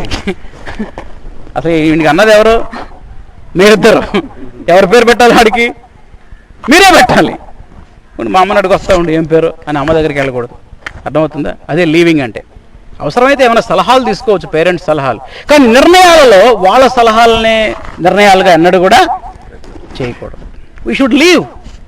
వాళ్ళని మానసికంగా విడవాలి, శారీరకంగా విడవాలి. శారీరకంగా విడవడం అంటే పూర్తిగా విడిచిపెట్టడం అని కాదు. విడిచిపెట్టడం అంటే వదిలివేయటం కాదు. యాక్చువల్గా ఇది కూడా ఒక subject, leaving, cleaving, becoming one flesh. ఈసారి కాన్ఫరెన్స్ పెట్టినప్పుడు ఈ సబ్జెక్ట్ కూడా పెట్టండి. That will take 1 hour session. మానసికంగా విడవాలి. You should give first place to your wife. నీ జీవితంలో మొదటి స్థానం ఎవరికి ఇవ్వాలి? భాగస్వామికి. తర్వాత ఎవరైనా, పేరెంట్స్ అయినా, ఫ్రెండ్స్ అయినా, రిలేటివ్స్ అయినా, ఎవరైనా. కాబట్టి భార్యని ఎంతగా ప్రేమించాలి, అన్బ్రేకబుల్. మీ ఇద్దరిని విడదీయడానికి మధ్యలోకి ఎవరు కూడా రావడానికి అవకాశం ఉండకూడదు. ఒక ఆయన చెప్పాడు ఈ క్లీవింగ్, బికమింగ్ వన్ ఫ్లెష్ గురించి చెప్తూ, 2 కాగితాలని అంటిస్తే అవి ఎలా అతుక్కుపోవాలో తెలుసా? విడదీయాలని ప్రయత్నం చేస్తే 2 శనగాలంట, అంతగా అతుక్కోవాలన్నాడు. ప్రైజ్ ది లార్డ్, హల్లెలూయా. అర్థమైందా? 2 కాగితాలని అంటిస్తే అవి ఎంతగా అంటించాలి? ఎవరన్నా విడదీయాలని ప్రయత్నం చేస్తే ఎన్ని జనగాలి? 2 జనగాలి. అంటే ఇద్దరు కూడా బాధపడేటువంటి స్థితికి రావాలి. మీ ఇద్దరి యొక్క బాంధవ్యాన్ని విడదీయడానికి మధ్యలో ఎవరిని కూడా రానియకూడదు. ఈ రోజుల్లో చాలామంది తల్లిదండ్రులు వదిలేరా దాన్ని, ఫస్ట్ క్లాస్ సంబంధం చూస్తా నీకంటాం తల్లి, వదిలేదాన్ని, అంతకంటే మంచి సంబంధం చూస్తా. అంటే ఏంటి, ఏం చేయాలని ట్రై చేస్తుంది? విడదీయడానికి ట్రై చేస్తాము. Don't listen your parents words. తల్లిదండ్రుల మాట ఈ విషయంలో ఏమాత్రం వినకూడదు. దేవుని వాక్యానికి వ్యతిరేకంగా చెప్తే తల్లిదండ్రుల మాట వినాలని బైబిల్ ఎక్కడా లేదు. దేవుని వాక్యం హత్తుకోమని చెప్తుంటే వాళ్ళు ఏం చెప్తున్నారు? విడదీయాలి. ఇంతకంటే ఎక్కువ కట్నం వస్తుంది వాళ్ళకి ఆశ. వాళ్ళ అన్న కూతురు రెడీగా ఉంది, ఎందుకు ఈ పిల్లని చేసుకున్నావు? మా అన్న కూతురు ఇంకా రెడీగానే ఉంది, నువ్వు తీసుకొచ్చేసేస్తాను. ఇట్లాంటి శోధన, అట్లాంటి ప్రాబ్లమ్స్ లేవు. కానీ అయితే ఉమ్మడి కుటుంబాల్లో ఒక హస్బెండ్ ఎట్లా చేయాలో అది మీరు ఇప్పుడు కాకుండా తర్వాత. సో ఉమ్మడి కుటుంబాల్లో కూడా ఎక్కువ ప్రయారిటీ, ఫస్ట్ ప్రయారిటీ ఎవరికి ఇవ్వాలి? వైఫ్కి ఇవ్వాలి. అది దాన్ని చెప్పాలి. వీళ్ళే ఇవ్వాల్సిందే. అది వెరీ గుడ్, వెరీ గుడ్. చెప్పే మేము కూడా చెప్తాం. Okay, right. అయితే అన్న ఎట్లా కొంచెం సెన్సిటివ్ ఏరియాస్లలో ఎట్లా కొంచెం అలర్ట్ గా ఉండాలి అంటే ఇప్పుడు కాకుండా అదే ప్రేమతో చెప్పాలి. పేరెంట్స్ ని కూడా తిరస్కరించడం ఏదో ముఖం మీద కొట్టినట్టు కాదు, విత్ లవ్, ప్రేమతో చెప్పాలి. వాళ్ళకి చాలా మృదువుగా చెప్పాలి, హర్ట్ అయ్యే విధంగా కాకుండా ఎంతో ప్రేమగా చెప్పాల్సినటువంటి వారమై ఉన్నాం. సో ఈ విధంగా ప్రేమించేటువంటి వాడుగా ఉండాలి. Leaving. Okay, right. Next number 3, third point. ఇది అయిపోయింది, లవర్. ఈ 3rd, 4th నాకు టైం లేదు, కానీ వీటిని తర్వాత నేను వివరిస్తాను. ముందు రాసుకోండి. Respect your wife. భార్యల్ని గౌరవించాలి. That is a role number 3. 1 leader, 2ది లవర్, 3ది రెస్పెక్ట్. 1 పేతురు 3:7 చదవండి ఎవరైనా ఒకరు త్వరగా. 1 పేతురు 3:7.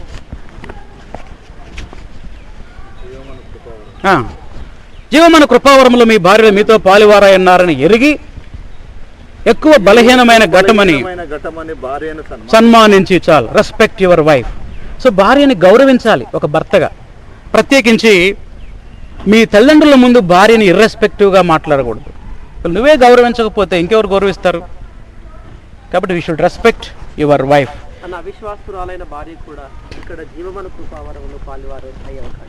అవిశ్వాసురాలైన ఎవరైనా కానీ, ఇట్లా ఈ కాంటెక్స్ట్ కాదు, కానీ ఒక నీకు భార్య ఉంది అంటే you should give first priority. విశ్వాస అది తర్వాత సంగతి. యాక్చువల్గా ఇది బిలీవర్స్ని ఉద్దేశించి రాసినటువంటి పాయింట్ ఇది. ఒకవేళ ఇఫ్ యూ హ్యావ్ వైఫ్, ఒకవేళ అన్బిలీవర్ వైఫ్ ఉంటే మాత్రం తప్పనిసరిగా ఇవన్నీ చేయాల్సిందే ఆమె పట్ల. దాంట్లో రాజీ పడే ప్రసక్తి లేదు. అది యాక్చువల్గా కాంటెక్స్ట్ వేరేది. తర్వాత పిల్లల ముందు భార్యని అగౌరవపరచకూడదు. చాలామంది పిల్లల ముందు దానికేం తెలుసురా, అది పిచ్చిది, చదువుకోలేదు అన్నట్టు మాట్లాడుతూ ఉంటారు. నువ్వే రెస్పెక్ట్ ఇవ్వకపోతే పిల్లలు ఏం రెస్పెక్ట్ ఇస్తారు రేపు తల్లికి? ఈ కాలంలో బాగా చదువుకున్నారు. For example, we have seen in our fellowship, పిల్లల ముందు డిస్రెస్పెక్ట్ గా చేస్తే లాస్ట్ కు ఆమె కూడా రెస్పెక్ట్ పోయే పరిస్థితులు ఉన్నాయి కొన్ని family. అంతే అంతే. అంటే పిల్లల చేత కూడా కాబట్టి పిల్లల ముందు, ప్రత్యేకించి నీ బంధువుల ముందు భార్యని గౌరవించేటువంటి మనసు ఉండాలి. తర్వాత don't compare your wife with others. ఇతరులతో పోల్చకూడదు. చాలాసార్లు పోలుస్తూ ఉంటారు, ఆమె అలాగుంది, నువ్వు ఇలాగున్నావు, ఆమె ఇలాగుంది, ఇలా ఉన్నావు. ఎవరికి వాళ్ళే యూనిక్. దేవుడు ప్రతి వ్యక్తిని ఒక యూనిక్గా సృష్టించాడు. Don't compare your self. Comparison అనేది భార్యని చాలా బాగా బాధిస్తుంది. ఆమెలాగా నువ్వు వండలేదు, ఎవరు వంట వాళ్ళదే స్పెషల్. అది బాగుంది, ఆ కొటేషన్ బాగుంది. మీటింగ్ లో చెప్తాను ఓన్లీ భర్తల మీటింగ్. తర్వాత నిజంగా ఆమెను ప్రేమిస్తే ఆమె మాటకు విలువ ఇవ్వాలి. కొన్నిసార్లు ఆమె చెప్పేది కరెక్ట్ కాకపోవచ్చు, ఏకీభవించకపోవచ్చు, కానీ కనీసం ఆలకించాలి. You should give value. నేను నా నోట్స్లో ఒక మాట రాసుకున్నా, ఆమె నువ్వు రాణిలాగా చూస్తే నువ్వు రాజు అవుతావు, ఆమె సర్వెంట్ లాగా చూస్తే నువ్వు కూడా సర్వెంట్వే. ఆమె నువ్వు రాణిలాగా చూస్తే నువ్వేమవుతావు, రాజు అవుతావు. Give freedom. ఆమెకు స్వాతంత్రం ఇవ్వాలి. కొంతమంది మరీ కట్టేసినట్టు కూర్చుంటారు, అంతా నాకు అనుసరణలోనే నడవాలి అన్నట్టుగా. So that is not right thing. Next 4వది, అప్రిషియేట్ యువర్ వైఫ్. భార్యను అభినందించాలి. ఇది 4వ బాధ్యత. సామెతలు 31:29. ఇక్కడ ఒక భర్త భార్యను అభినందిస్తున్నాడు. 31:29 దయచేసి చదవండి. 31:29. 29.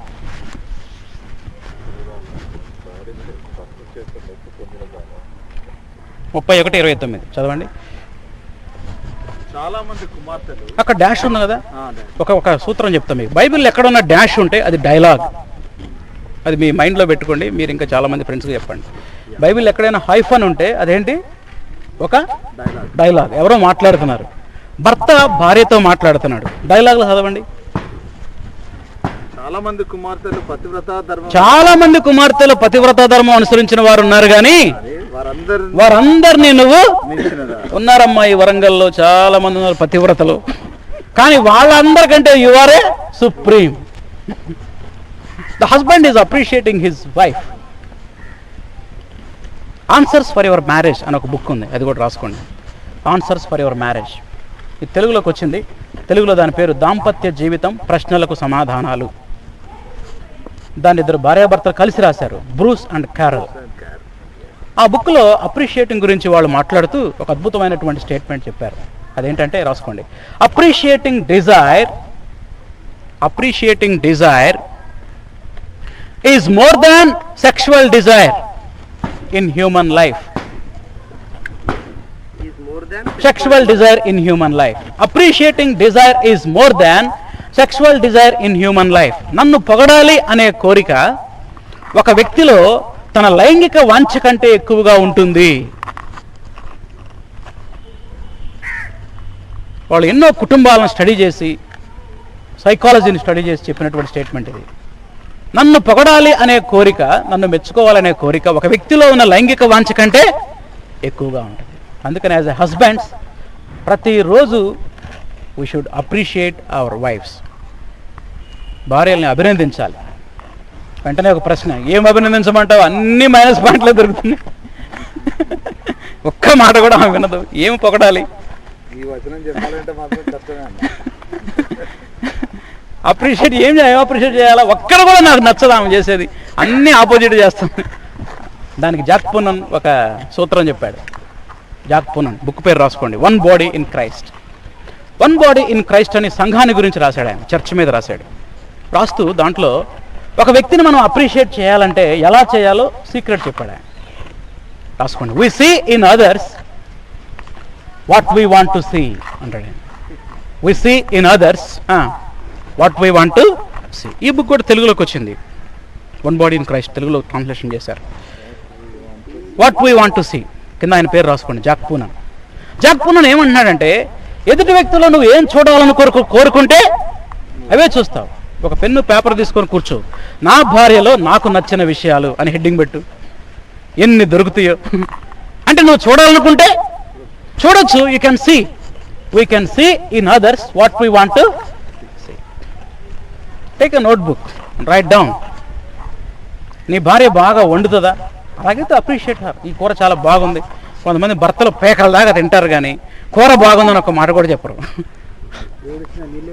ఏడదాకా తింటారు. పాపం ఆమె తట్టుకోలేక ఉప్పు కలిసిందండి అడుగుతూ ఉంటుంది. పాపం ఉప్పు కలిసిందండి, కలిసిందిలే. అది కాదు అసలు. అరే ఇంత కష్టపడి చేసింది కదా, ఇంత ప్రయాసపడింది కదా, కూర బాగుంది అని అంటే. ఒకసారి నేను ఒకళ్ళ ఇంటికి వెళ్ళా, ఇండైరెక్ట్ అప్రిషియేషన్. ఒక ఆయన నన్ను భోజనానికి పిలిచాడు.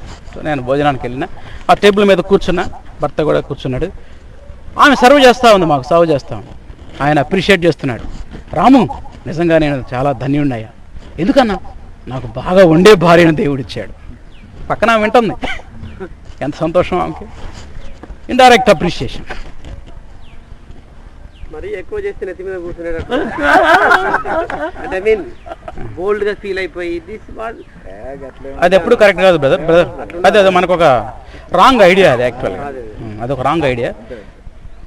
ఏదో బోల్డ్ గా అప్రిషియేట్ చేయొద్దు బ్రదర్. కూర్చోబెట్టుకోదలుచుకుంటే తప్ప. ఏనండి, నిజంగా జెన్యూన్ గా ఉన్న వాటిని అప్రిషియేట్ చేయండి. అది నేను అంటాను, అదే నేను అంటాను. నువ్వు జాక్కును ఏం చెప్తున్నాడు, నువ్వు నీ పర్సన్లో నీ పార్ట్నర్లో ఏం చూడాలని కోరుకుంటే అవే చూస్తావు. అంటే నీ పార్ట్నర్లో మంచి లక్షణాలు ఏం లేవా? అంటే కన్స్ట్రక్టివ్ వేలో అప్రిషియేట్ చేయాలి. పిల్లలతో చెప్పు, అరే పిల్లలు నిజంగా మీరు ధన్యులురా, చూడు తెల్లారేసరికి మీకు టిఫిన్ రెడీ చేసే మమ్మీ ఉంది. అప్పుడప్పుడు నా పిల్లలకు చెప్తూ ఉంటాను నేను వాళ్ళ ఫ్రెండ్స్ని అడుగుతారే, మీ ఫ్రెండ్స్ ఈరోజు ఏం కూర తెచ్చుకున్నారా అంటే, రాత్రి అన్నం మిగిలితే పోపేసి తెచ్చుకున్నారు డాడీ. అలాగా నేను చెప్తా, నిజంగా మీ మమ్మీ చూడు ఎంత గ్రేట్, మీకోసం ఉదయం 5 o'clock లేచి మీకోసం వేడి అన్నం రెడీ చేస్తూ ఉంది. ఇదంతా ఆమె పక్కనే కూర్చొని వింటూ ఉంటుంది. అప్పుడు ఆమెకి ఎంత సంతోషం. అది నిజమే, జెన్యూనే. లేరా చాలామంది భార్యలు పట్టించుకోకుండా ఏదో ఒకటి తోలుదాంలో ఆఫీస్కు డ్యూటీలకు పిలుచుకున్నారు లేరా? ఓ చాలామంది మస్తు మంది ఉన్నారు. సో ఆమె హార్డ్ వర్క్ని యూ కెన్ అప్రిషియేట్. ఆమె ఏదైనా అసైన్మెంట్ తీసుకుంది అనుకోండి, చాలా బాగుందని చెప్పు. ఒక పాట పాడింది అనుకోండి, బాగుందని చెప్పు. We should appreciate her. The last point, forgive her, క్షమించాలి. ఎఫెసియన్స్ 4:32, ఎఫెసీ పత్రిక 4వ అధ్యాయం 32వ వచనం. ఎఫెసీ 4:32. ఒకని ఎడల ఒకడు దయగలిగి కరుణాహృదయులై క్రీస్తునందు దేవుడు మిమ్మును క్షమించిన ప్రకారము మీరును ఒకరినొకరు క్షమించుడి. నేను అక్కడ నుంచి చెప్తున్నాను, అన్కండిషనల్ లవ్ గురించి మనం మాట్లాడుకున్నాం. అన్ని ప్లస్ పాయింట్సే కాదు, వైఫ్లో మైనస్ పాయింట్స్ కూడా ఉంటాయి. ఆమెలోనే, మనలో కూడా లేవా? మనలో చాలా ఉంటాయి. అలాంటి వాటిని మనం ఫర్గివ్ చేసేటువంటి వారమై ఉండాలి, క్షమించేటువంటి వారమై ఉండాలి, క్షమించి దాన్ని మర్చిపోయేటువంటి వారమై ఉండాలి. నేనేమంటానంటే, forgiveness without forgetness is not really forgiveness. రాసుకోండి, ఇది మై స్టేట్మెంట్, ఇది నా కొటేషన్. ఫర్గివ్నెస్ వితౌట్ ఫర్గెట్నెస్, మరచిపోకుండా క్షమించడం అనేది నిజంగా క్షమించడం కాదు. Forgiveness without forgetness is not really forgive. ఈ అంశాన్ని స్టడీ చేస్తూ ఉంటే దేవుడు నాకు ఇచ్చిన కొటేషన్ ఇది. దాని కింద మీరు నా పేరు రాసుకోవచ్చు, you can note down, no problem. Forgetness is not really forgiveness. నువ్వు నీ really forgiveness, not real forgiveness. అప్పుడెప్పుడు మీ అమ్మని అన్న మాటలన్నీ నువ్వు జ్ఞాపకం చేసుకొని దాన్ని మనసులో పెట్టుకుంటే ఆ కుటుంబం సంతోషం ఉండదు. దాన్ని ఎప్పటికప్పుడు ఏం చేసుకోవాలి? మర్చిపోవాలి, not refresh. Forget it. Refresh వద్దు, అసలు దాన్ని తోడుకోవద్దు, ఇక దాన్ని బయటకు తీయొద్దు. ఫర్గెట్. ఎస్ ప్రభు. తండ్రి, మనం ప్రభు దగ్గర నిలబడ్డప్పుడు అంట, ప్రభు నేను ఇన్ని పాపాలు చేశానంటే నాకు అసలు గుర్తులేదురా అంటాడు. నాకు అసలు యాది లేదురా. నువ్వెందుకు గుర్తుపెట్టుకుంటావు? ప్రభు అంతగా క్షమించాడు దేవుడు మనం. ప్రభు నేను ఎంత పాపిని, నన్ను ఎట్లా రానిచ్చావు? అరే నువ్వు పాపివా, నాకు గుర్తులేదురా అంటాడు. అంటే ఏంటి? అంతగా దేవుడు మన పాపాన్ని మర్చిపోయాడు. పడమటికి తూర్పు ఎంత ఎడమో అంత చేశాడు. So we should show Christ love. ఆ ప్రేమని మనం క్షమించేటువంటి వారమై ఉండాలి. క్షమించు. ఒక ఆయన చెప్పాడు, give give for give, get get for get. రాసుకోండి. Give give for give. క్షమించు క్షమించు క్షమించు, క్షమిస్తూనే ఉండు. And get get for get. మర్చిపో. సమ్వన్ అని రాసుకోండి. ఇది ఎవరు చెప్పారో తెలియదు, నేను ఒక రేడియోలో విన్నా. అది దేవుని దగ్గర పొంది మనం దేవుని కృతజ్ఞత చూపిస్తాం. అవును. Okay, give give for give, get get. పేతురు కోపం వచ్చింది. ఏంది ప్రభు పొద్దా క్షమించమంట? ఎన్నిసార్లు చెప్పు? 7 సార్లు. కత్తి రెడీగా ఉంది, చెప్పు. రేయ్, ఒకటోసారి, రెండోసారి, 7వసారి అయిపోయిందో వేసేయడమే. పేతురు is ready to open his word. ప్రభు అన్నాడు 7 సార్లు కాదురా, 70 ఏళ్ల మారుల మట్టుకు, అనంతము, క్షమాపణకు అంతం అంటూ ఏది కూడా లేదు. We should forgive. దాన్ని తీసేసుకోవాలి. ఎఫెసీ 4:26. ఎఫెసీ 4:26 చదవండి. కోపపడండి, కోపం వస్తే కోపపడు, నో ప్రాబ్లం, కానీ పాపం మాత్రం చేయబా. సూర్యుడు అస్తమించే వరకు నీ కోపము. మరి పౌలు ఈ మాటలు రాస్తున్నప్పుడు మరి ఆయన మైండ్లో భార్యాభర్తలే ఉన్నారా అనే ఆలోచన వచ్చింది నాకు. ఎందుకంటే వెంటనే రాశాడు, అపవాదికి చోటు ఇయ్యకుడి అన్నాడు. కోపము నీ మనసులో ఉంటే మీ ఇంటి ముందు బోర్డు పెట్టినట్టే, వెల్కమ్ టు సాటాన్. బోర్డు పెట్టినట్టు, వెల్కమ్ బోర్డు. ఎవరికి వెల్కమ్? సాతానికి వెల్కమ్. కోపం వచ్చిందని నీ భార్య మీద కోపడు, నో ప్రాబ్లం, నో ప్రాబ్లం. సాయంత్రానికి దాన్ని ఏం చేయాలి? క్లియర్ చేసుకోవాలి. సూర్యుడు అస్తమించే వరకు నీ కోపము నిలిచి ఉండవు. ఎన్నడూ కూడా భార్యాభర్తలు చెరొక మంచం మీద పడుకోకూడదు. గుర్తుపెట్టుకోవాలి, చెరొక బెడ్ మీద ఎన్నడూ కూడా పడుకో. You should forgive your wife. క్షమించు, మర్చిపో.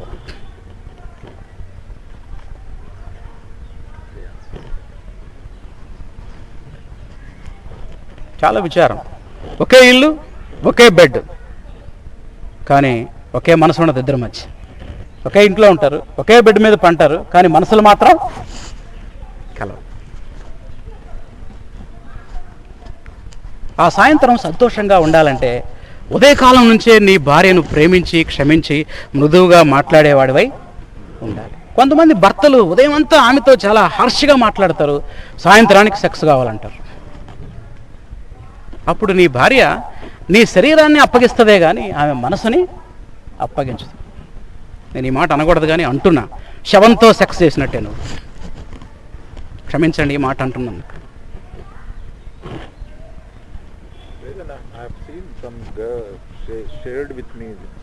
అబ్బా, they told my husband does these things and just so listen. శవంతో సెక్స్ చేసినట్టే. నన్ను క్షమించండి ఆ మాట అంటున్నాను. If you want to enjoy sex in the night, first of all, you should love your wife from till the morning. ఒక ఆయన అన్నాడు, సెక్స్ బెడ్రూమ్లో కాదు స్టార్ట్ అయ్యేది, మార్నింగ్ కిచెన్ రూమ్లో అన్నాడు. అంటే అర్థం ఏంటి? అప్పటి నుంచే నీ మైండ్ ప్రిపేర్డ్గా ఉండాలి. ఉదయం అంతా హార్ష్గా మాట్లాడి సాయంత్రానికి నాకు సెక్స్ కావాలని అంటే నీ భార్య తన శరీరాన్ని నీకు అప్పగిస్తుంది. తను ఒక వస్తువులే దాన్ని వాడుకున్నట్టు, నేను ఒక వస్తువునా అసలు మనిషినా? ఒక వస్తువుని వాడుకున్నట్టుగా వాడుకుంటాడు.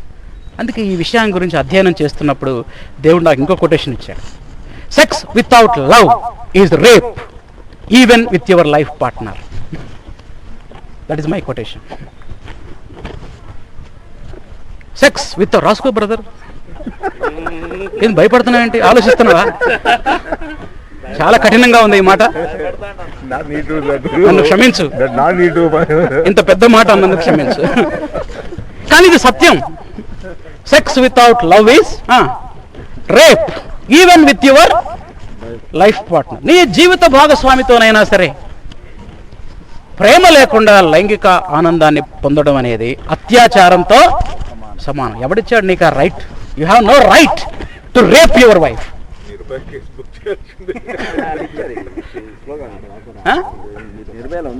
ఇది ఉందా?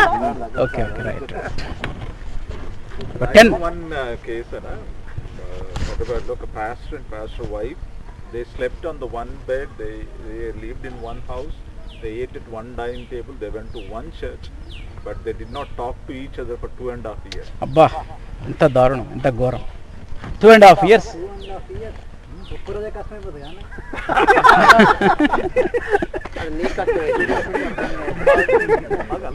తమ్ముడు అది వాత వేయబడిన మనస్సాక్షి అంటారు చూస్తావా. ఇక వాళ్ళకి ఏముండదు, ఇక అది వాత వేయ మనస్సాక్షి. వాళ్ళకి అట్లా వాళ్ళకి అది అయిపోద్ది ఇక అంతే. వాళ్ళకి మనస్సాక్షి ఉండదు ఇంకా. బిఫోర్ 11 అన్ని క్లియర్ అయిపోవాలి ప్రాబ్లం అన్ని. ఎస్ ఇప్పుడు మనం చెప్తుంది అది ఫర్గివ్నెస్, లవ్, ప్రేమ, ఇవన్నీ ఉదయం నుంచి సాయంకాలం వరకు భార్యతో ఉంటాయి. నేను అంటాను, ఆ రాత్రి నీకు కావాల్సింది సెక్స్ కాదు, సమాధానం. మెయిన్ కావాల్సింది ఏంటి? సమాధానం. భార్యకి అసలు సెక్స్ కంటే ప్రాముఖ్యమైనది ప్రేమ. ఇది ప్రతి భర్త గ్రహించాలి. భార్యకి ఫస్ట్ ప్రయారిటీ సెక్స్ కాదు, ఏంటి? లవ్. చాలా మంది భర్తలు యాక్చువల్గా భర్తలకి ఫస్ట్ ప్రయారిటీ సెక్స్. ఇది అక్కడ చెప్పాల్సిన స్టేట్మెంట్ ఇక్కడ చెప్తున్నా. అందుకే మనం ఏం చేస్తామంటే ఆమెకు కూడా ఫస్ట్ ప్రయారిటీ సెక్స్ ఏమో అనుకుంటాం మనం. అర్థమైందా? No. She want love, she want security. ఆమెకు కావాల్సింది ప్రేమ మరియు భద్రత, ఇంటిమసీ, సాన్నిహిత్యం. జస్ట్ నీతో ఉంటే చాలు, 100% షీ విల్ సాటిస్ఫైడ్, అంతే. లేదన్నా బయటికి పోయేటప్పుడే ఎప్పుడు అడుగుతారు, వాళ్ళతో ఉండుడే ముఖ్యం. అదే అంటున్నా, వాళ్ళు కావాల్సింది ఏంటి? నువ్వు కావాలి, నువ్వు తెచ్చే చీర కాదు, నువ్వు తెచ్చే 10,000 20 రూపాయల చీర కాదు నాకు కావాల్సింది, నువ్వు కావాలి. ప్రార్థన చేసుకుందాం, తలలో వంచండి, ఒకసారి కళ్ళు మూసుకొని ప్రార్థన చేసుకుందాం. ఒక భర్తగా మనం ఎలా ఉండాలో బైబిల్లో నుంచి 5 విషయాలు మనం ధ్యానించాం ఇప్పటి వరకు. ప్రార్థన చేసుకోండి మీ హృదయాల్లో. ప్రభువా, నన్ను ఒక నాయకుడిగా ఉంచావు, నా కుటుంబానికి ఒక మాదిరికరమైన నాయకుడిగా నన్ను చేయి నాయనా అని ప్రార్థన చేసుకుందాం. ఒక ప్రేమికుడిగా మనం ఉన్నాం. త్యాగపూరితమైన ప్రేమ, షరతులు లేకుండా నీ భార్యని ప్రేమించగలుగుతున్నావా? అన్డివైడెడ్ లవ్, అన్బ్రేకబుల్ లవ్, పోషించే ప్రేమ, సంరక్షించే ప్రేమ, దానికోసం మనం ప్రార్థన చేసుకుందాం. అప్రిషియేషన్ విషయంలో ఎలా ఉన్నాం? భార్యను అభినందించే విషయంలో, భార్యను క్షమించే విషయంలో ఎలా ఉన్నాం? ఆమెకి రావాల్సినటువంటి ప్రేమ, ఆప్యాయత, అనురాగాన్ని మనం పంచగలుగుతున్నామా? ప్రార్థన చేసుకున్నాం.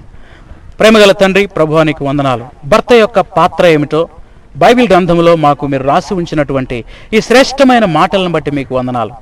వాటిని మా జీవితానికి మేము అన్వయించుకుంటుండగా ఒక మంచి భర్తగా, దేవా నీ ప్రణాళికలో ఒక భర్త ఎలా ఉండాలో అలా మేము జీవించడానికి సహాయం చేయండి. తద్వారా మా కుటుంబంలో సంతోషాన్ని, ఆనందాన్ని మీరు అనుగ్రహించండి. మా కుటుంబాలు పరలోకమయంగా చేయండి. మా బాధ్యతలు నెరవేర్చే విషయంలో చాలాసార్లు ఫెయిల్ అయ్యాం ప్రభువా. అన్కండిషనల్గా మేము ప్రేమించలేకపోతున్నాం, సాక్రిఫిషియల్గా ప్రేమించలేకపోతున్నాం. ఆ ప్రొవైడింగ్ లవ్, ప్రొటెక్టింగ్ లవ్ విషయంలో ఫెయిల్ అవుతున్నాం తండ్రి. దేవా సహాయం చేయండి. నీవు సంఘాన్ని ఎలా అన్కండిషనల్గా ప్రేమించావో అలాంటి ప్రేమ మీరు మాకు అనుగ్రహించండి. దేవా, వాళ్ళలో ఉన్న మెరిట్స్ వైపు మేము చూస్తూ వారిని అభినందించడానికి, తద్వారా వారిని ఎంకరేజ్ చేసేవారుగా ఉండడానికి సహాయం చేయండి. ఒక భార్యకు అవసరమైనటువంటి ప్రేమను, అనురాగాన్ని మేము పంచేవారుగా ఉండడానికి కృప చూపమని యేసు నామములో ప్రార్థిస్తున్నాం తండ్రి. ఆమేన్.